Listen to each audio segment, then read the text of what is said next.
This is one of the most spectacular examples of portraiture that has ever graced a canvas, and I'm 99% certain that you've probably missed her reflection in this mirror. Now, if you're saying to yourself, "No, Matthew, I noticed the reflection," then I applaud you, because I certainly didn't on my first few looks. In fact, up until this time around, I found myself having a difficult time even breaking eye contact.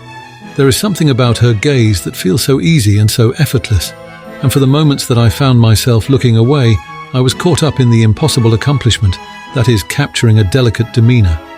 There is a softness to her skin, a softness to her hair, to her clothes and the furniture. Even her reflection is perfectly calculated, and it all feels so fantastically real.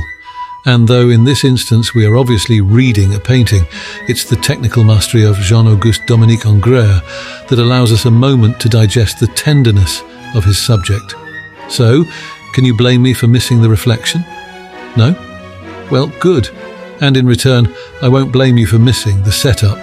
Because for a man that thought portraiture was the lowest form of art making, and that historical art was the pinnacle of it all, he did a cracking job, and the reason is possibly because the man was a master of observation. 1,000 years separated from the moment he had even lifted a finger, frescoed onto a wall in an ancient Roman town, was an image of Hercules and Telephus. Do you see anything that stands out? Uncanny, right? And it's not the only reference that he used. In a portrait from only a few hundred years earlier titled La Schiavona by Titian, he does it again. And it's not this lady, because this one is very real. Instead, he borrows the silhouette of this motif to play a leading role in the design of this reflection.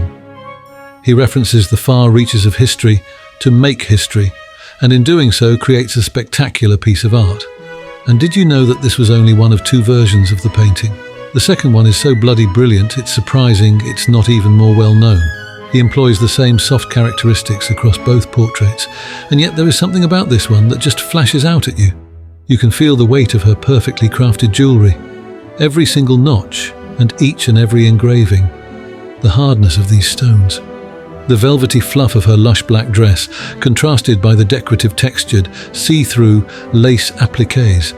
And it really is see-through. The master painter plays with the light in a way that is so convincing. You can even see the veins underneath her skin if you look ever so closely. However, the fact of the matter is, you probably didn't notice at all because those big, beautiful eyes got in the way.